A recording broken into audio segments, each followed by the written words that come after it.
स्वस्ति पन्थामनुचरेम सूर्या चन्द्रमसा विवव पुनर्धता घ्नता जानता संगमे मही। ओम शांति शांति शांति।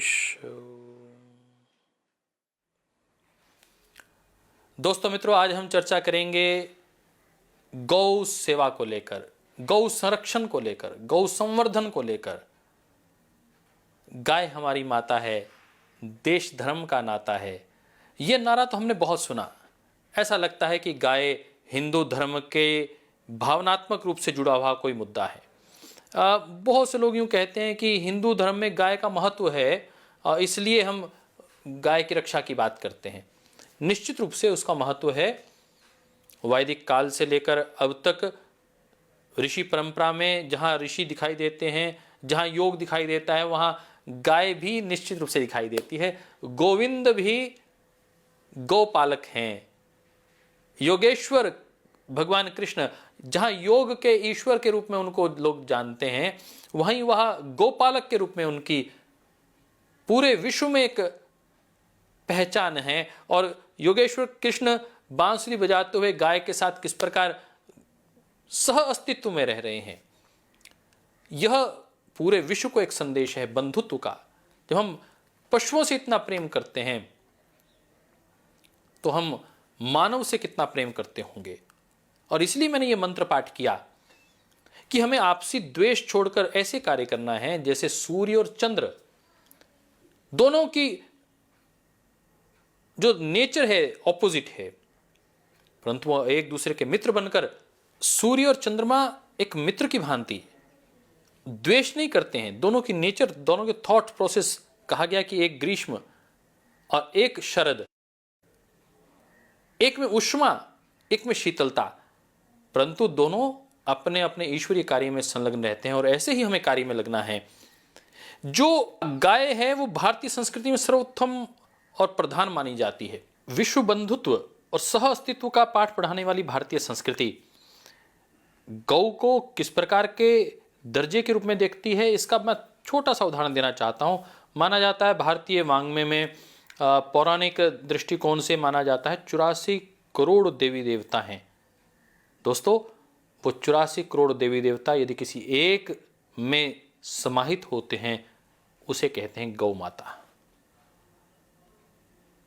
कहीं पर भी लक्ष्मी मां की पूजा करनी हो, पहले गाय का गोबर लगाया जाता है, गाय के गोबर से लेप किया जाता है, तब वहां पर लक्ष्मी मैया की पूजा की व्यवस्था की जाती है। ये पौराणिक मान्यताओं के दृष्टिकोण से बात कर रहा हूं।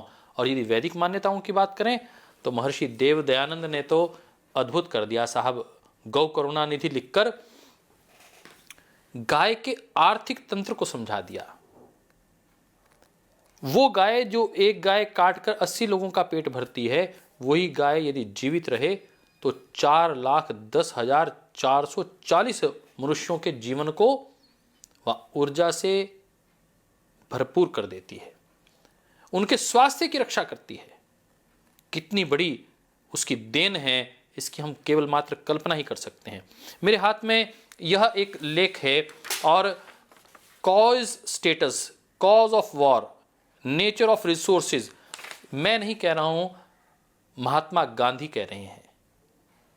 महात्मा गांधी ने भी जब अपना दर्शन स्वराज्य की बात करनी शुरू की, ग्राम स्वराज्य की बात करनी शुरू की, तो बहुत गंभीरता से इस बात को माना कि गाय भारत की आर्थिक उन्नति का आधार है।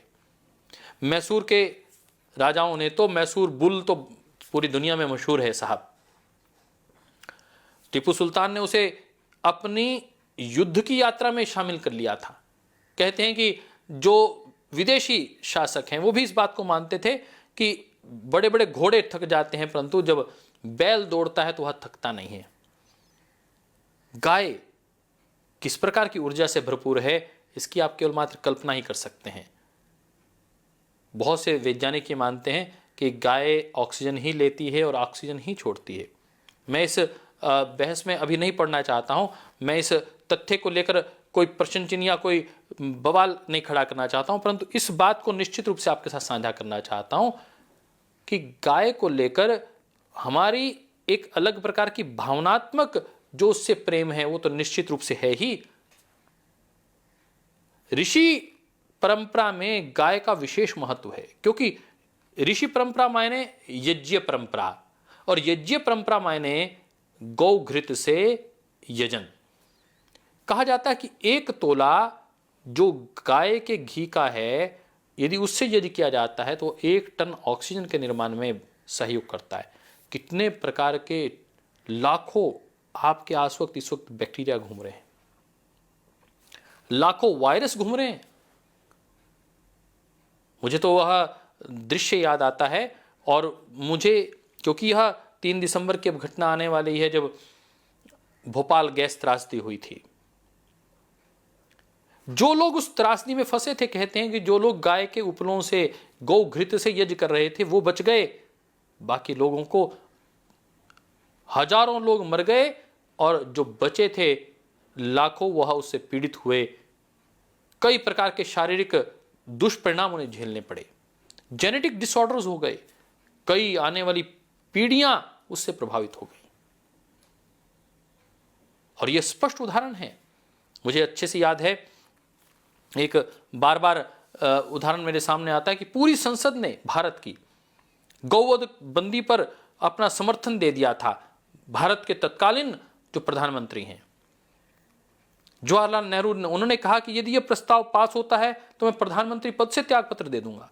इस प्रकार की भाव यदि किसी ने कहे हैं तो निश्चित रूप से वो निंदनीय है, शर्मसार करने वाले यह वाक्य हैं। और मैं आज इस दृष्टिकोण से इस बात को कहना चाहता हूं, मैं आभार ज्ञापित करना चाहता हूं आदरणीय शिवराज चौहान जी का, जिन्होंने गौ कैबिनेट को आहूत किया। मुझे इस दृष्टिकोण से इस विषय को आज आपके साथ साझा करना पड़ा। और मैं हरियाणा सरकार के माननीय मुख्यमंत्री श्री मनोहर लाल खट्टर जी और गृह मंत्री श्री अनिल विज जी का भी आभार ज्ञापित करता हूं। मुझे अच्छे से याद है कि तत्कालीन कृषि मंत्री हरियाणा श्री ओम प्रकाश धनखड़ जी ने हमें आमंत्रित किया। परम श्रद्धेय स्वामी जी महाराज ने मुझे उस बैठक में जाने का अवसर प्रदान किया, जहां हरियाणा सरकार ने एक चर्चा के बाद जनसंसद की, और चर्चा जनसंसद के बाद एक कठोर नियम लाया कि यदि कोई व्यक्ति गायों को कत्ल खाने में ले जाता हुआ पकड़ा गया तो उसके खिलाफ 10 साल का कठोर कारावास रखा जाएगा। मुझे लगता है कि यह बहुत कम है। गाय तो हमारी मां है, और उसकी हत्या करने वाले दोषियों को मृत्यु दंड ही मिलना चाहिए। आइए हम सब लोग जागृत हों। मुझे बहुत आनंद हुआ जब मैं पढ़ रहा था कि पंजाब केसरी महाराजा रणजीत सिंह ने अपने शासनकाल में गौ हत्या पर पूर्ण प्रतिबंध लगा रखा था, और यदि कोई व्यक्ति गौ हत्या करता हुआ मिलता था तो उसे फांसी की सजा दी जाती थी। आज ऐसे ही शासन व्यवस्था की आवश्यकता है, एक कठोर शासन व्यवस्था की आवश्यकता है।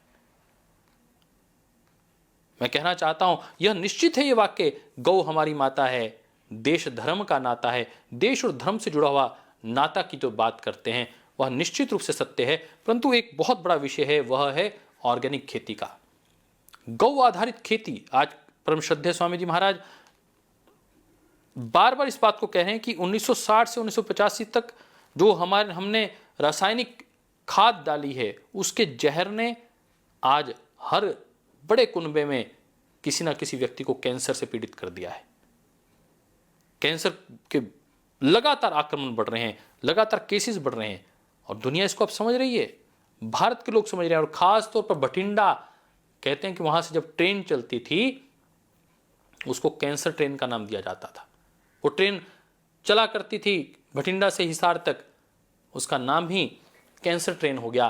कारण क्योंकि बठिंडा अपने आप में कैंसर की मूल स्थिति बन गया था, बड़े बड़े लोग उससे प्रभावित हो रहे थे। कारण क्या था? रासायनिक खाद का प्रयोग हो रहा था, केमिकल फर्टिलाइजर का प्रयोग हो रहा था, और इतनी मात्रा में हो रहा था, हमें 40 क्विंटल नहीं 50 क्विंटल चाहिए और डालो, 50 नहीं 60 चाहिए, 70 चाहिए और खाद डालो और पेस्टिसाइड डालो, पूरी मिट्टी ही जहरीली कर दी।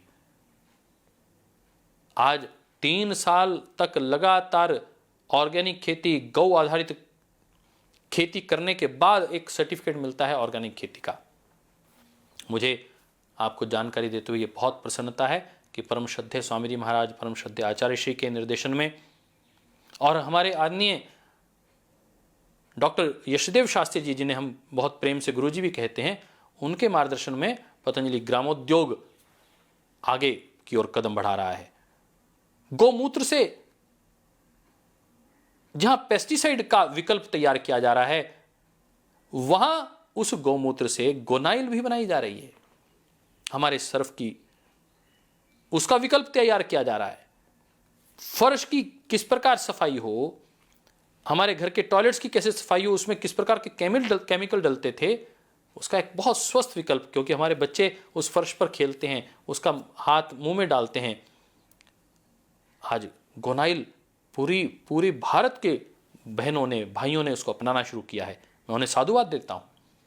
आपका गोनाइल खरीदना गौ सेवा में एक आहुति है। आइए, जो लोग गौ सेवा करना चाहते हैं उनसे मैं निवेदन करूंगा कि वे पतंजलि का गाय का घी खरीदें, गोनाइल खरीदें, गोधन अर्क खरीदें। मैं इसलिए इसको गोधन अर्क की बात करना चाहता हूं।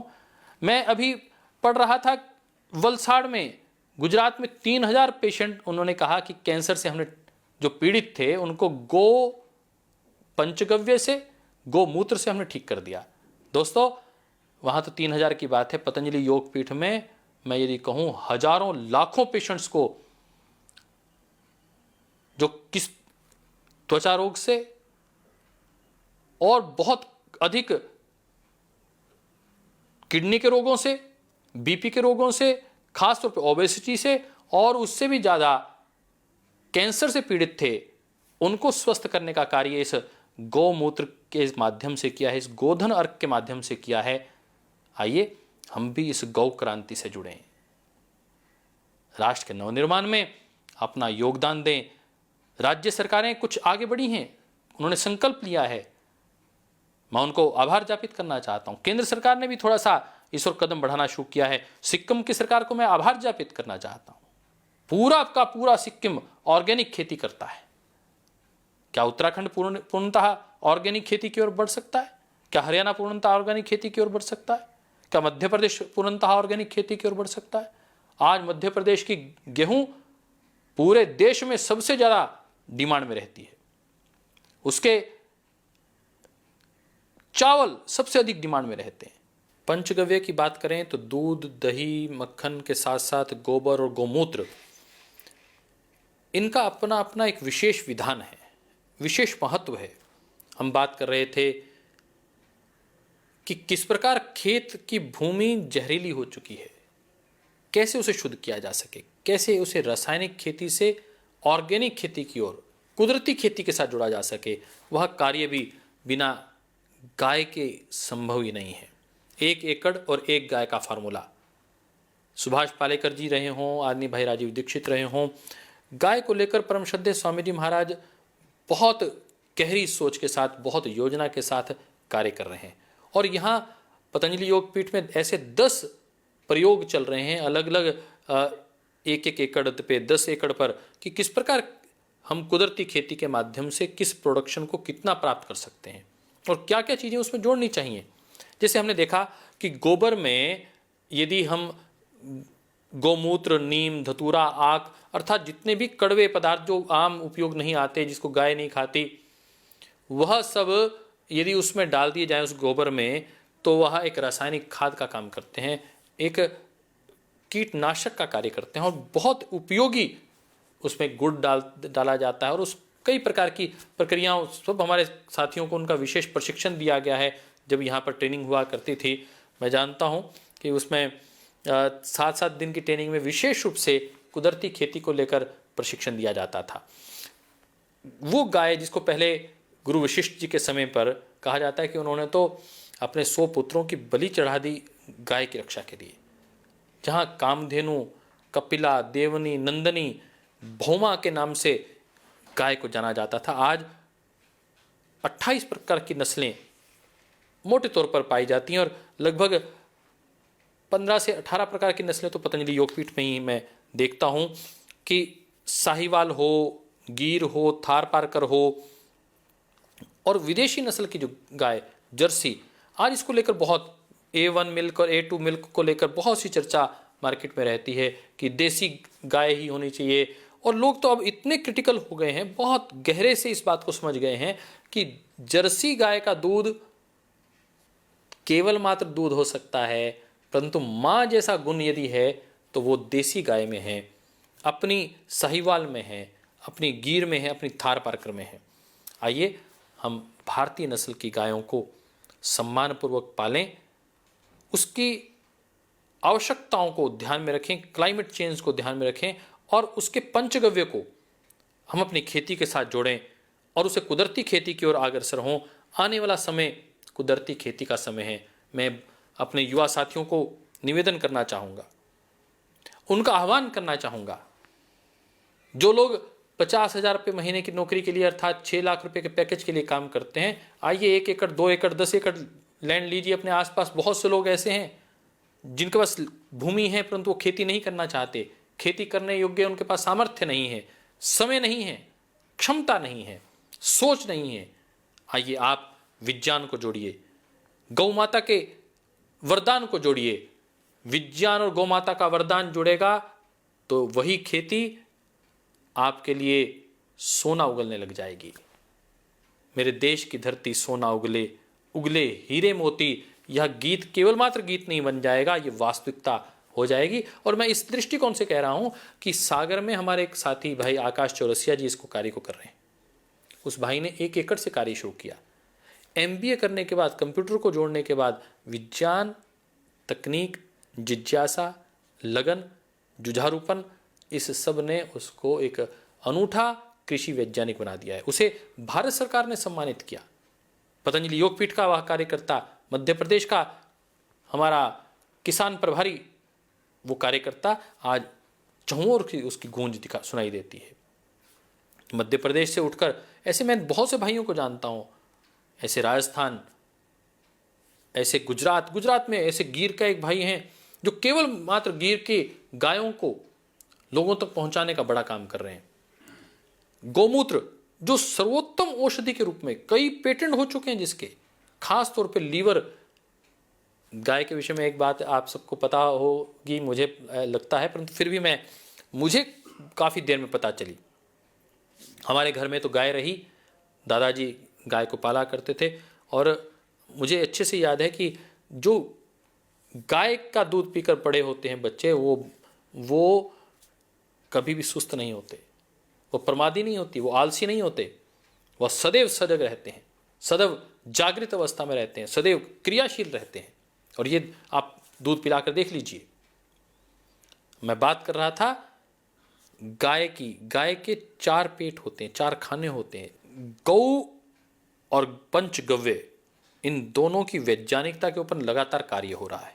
मैं कह रहा था कि गाय के 4 पेट होते हैं और उस 4 लीवर के भाग होते हैं, और लीवर से जो कंटेंट निकलता है वो इतना उपयोगी है, कहते हैं उसमें गंधक होता है, उसमें सल्फर, उसमें nitrogen, phosphate, urea, uric acid होता है, पोटाशियम, सोडियम होता है, और इतना प्रभावी होता है कि लीवर जन्य रोगों के लिए विशेष करके लाभकारी है।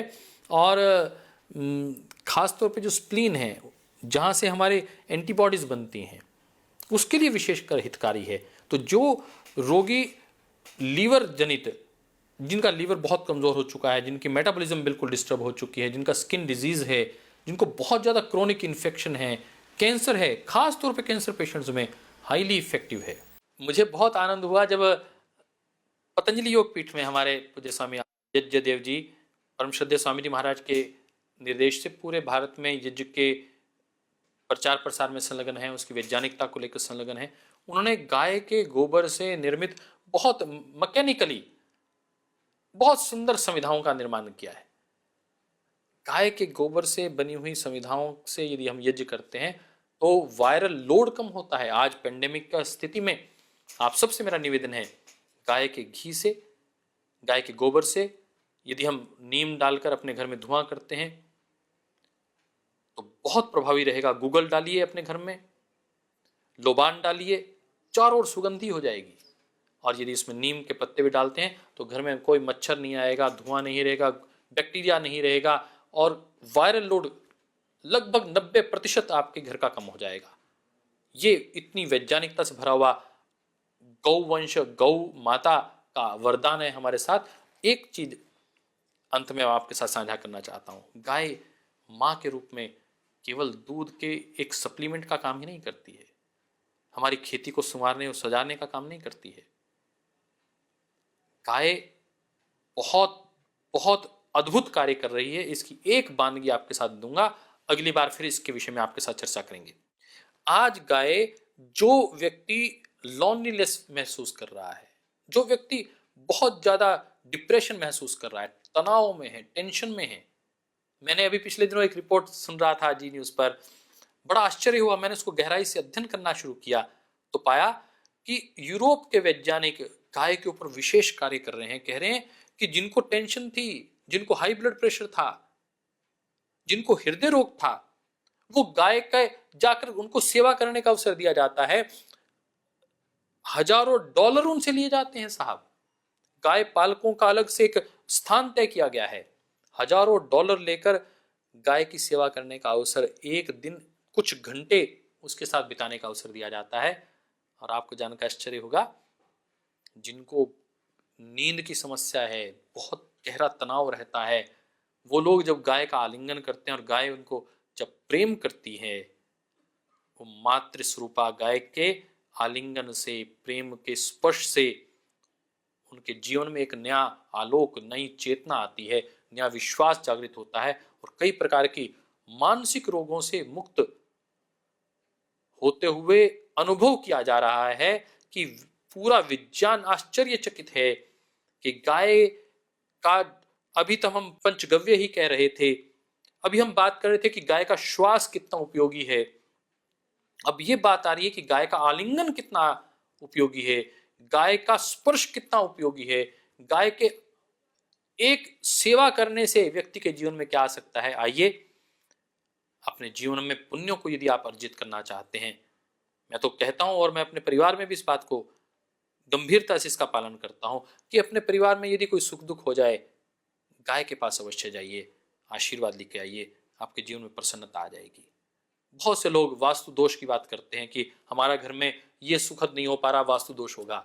अरे, घर में यदि गौ माता का एक बार पदार्पण करवा दें, हर प्रकार का वास्तु दोष समाप्त हो जाता है। जिस घर में तुलसी माता का वास हो, गौ का आशीर्वाद हो, वहां कोई वास्तु दोष नहीं रह सकता।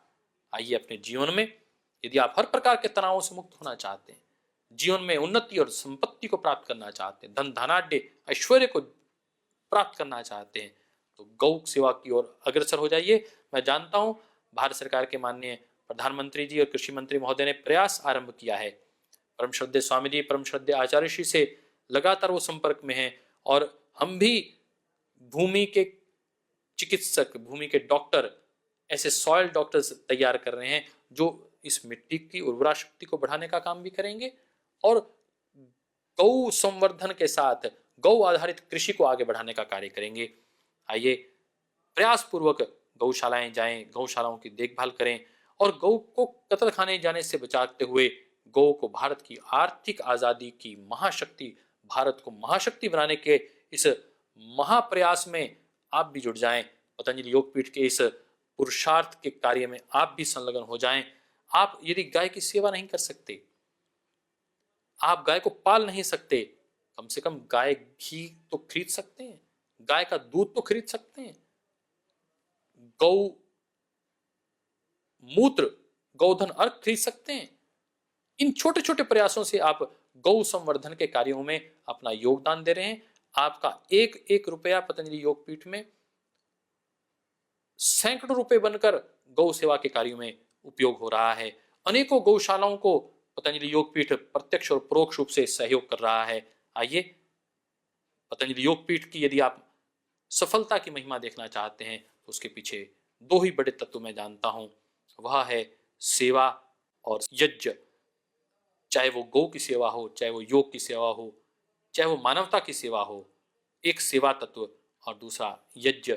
और गौ आधारित इन उपलों से, गौघृत से यहाँ यज्ञ होता है। और आप देख रहे हैं पतंजलि योगपीठ चहुंओर अपने कार्यों को अग्रसर कर रहा है, राष्ट्र सेवा के कार्यों को आगे बढ़ा रहा है, भारत को ऐश्वर्यशाली बनाने के, परम वैभवशाली बनाने के प्रयास में संलग्न है। आइए आप भी इस प्रयास में जुट जाएं। जय भारत, जय भारती। गौ माता सुख की दाता, हम सब उतारें तेरी आरती माता, हम सब उतारें तेरी आरती। गौ माता की जय।